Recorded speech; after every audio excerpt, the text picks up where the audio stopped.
So whenever you are making the or creating the resume, make sure you are maintaining everything which is required for the job perspective, and you are well maintaining all the details. So let's talk about the here. So here you can see this is one of my resume which I had created recently. So here you can see the name as well as your email and mobile number, and here you can mention your portfolio. So portfolio, first you can give the LinkedIn and GitHub. Here you can see if you have done some project. Career objectives here you can give, and make sure whatever the career objectives you are giving, it should not be like duplicated from others. So whatever you are giving, so nowadays we have a lot of option to regenerate whatever thought we are, whatever use very well known platform, let's say Chat GPT, where there you can give your skill set and your experience. So you can like basically give the basic details, and you can tell the Chat GPT to create the career objective out of it. So that will create career objective, and just go through once, and accordingly you can change and you can put it in your resume. Then you can mention education, and the skill summary mention this way, so it will be more clear, like language, which all language you want, like then framework, what all framework you have used in your basically teams and in your projects, and the tools which you have worked so far, and the soft skills whatever you have, right? Sure, sequence in the sequence which ever I'm showing here, make sure that sequence is will be the same, so that it will looks good. And this resume I have made, and this resume got selected in a like very well known company, let's say SAP Labs, then Oracle, Goldman Sachs, and all like many more companies I got a call from just by sharing this resume. So in experience here, you can give what all basically the team where you have worked on and which company you have worked on. So you can mention one by one. So first at the beginning, you give the recent company with the recent projects. So here you can mention, and next like whatever, if you have the same company with the different projects, you can mention here, or in the different company you can mention here, right? Along with your role and the company name. And one more thing, what basically your role was. So here you can see here I have mentioned backend basically development, right? Here you can see, right?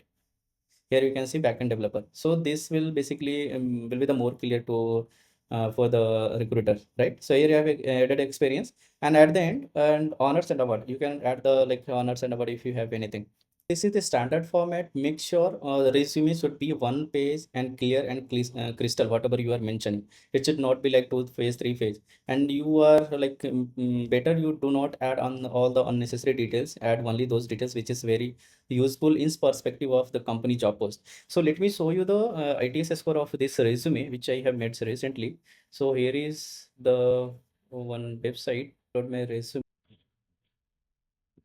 So here you can see I'm just uploading my resume, and then you will see how this ATS score is getting calculated. Okay, so here you can see the ATS score, it is showing 88%, which is as per my understanding, which is very good actually. And it is not just checking the content. It is here you can see ATS compliance, file type, file size, page count, word count, and phone number, email address, and LinkedIn profile. So everything, all the format basically it is checking in the resume, and as per those all standard which is defined by this portal, it is calculating the basically the score. So 88 score is very good in my point of view, and 88 is basically very good score if you are making any ATS friendly resume.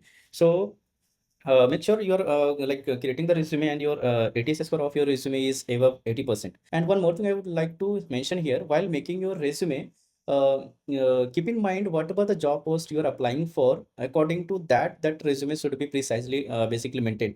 So it should not be like there is a one common resume, and that resume you guys are using for all the like basically job post or application, right? That should not be the scenario. In that case, maybe there will be some other requirement in the job post, and you have given mentioned some different skill set and different basically wordings in your resume. In that way, basically see how this ATS score basically getting calculated. It is matching some word, whatever the word is there in your resume, and whatever the basically what is mentioned in the JD and job post.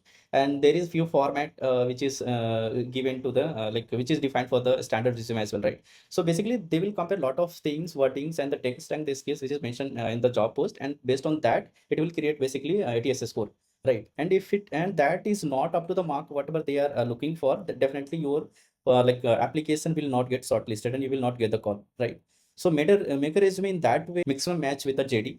And I think as far as I know, there is a lot of like online portal where you can post your JD details as well as your resume, and both combined it will give you the match, how much percentage that there is a match between the resume and the JD which has been posted. So if there is a maximum match, then you can use that resume for that JD. So getting the call, like in the chance of getting the call, that is very high. That's all about in today's video. So if you guys have any questions, or if you want this template resume to make your resume, and even if you want to optimize your Naukri profile or LinkedIn profile in efficient way, just comment below in the comment section, and don't forget to like and subscribe my channel. And if you are like, if you guys want to have a QA session with me, so that I can help you to make your resume more clear and crystal, and I can also help you to optimize your Naukri profile and the LinkedIn profile. So just comment in the below in the comment section, and may I will try to keep one session with you guys. There I will try to take few of you resume, and I will suggest some changes on that. And yeah, we'll discuss together. So thanks for watching my videos.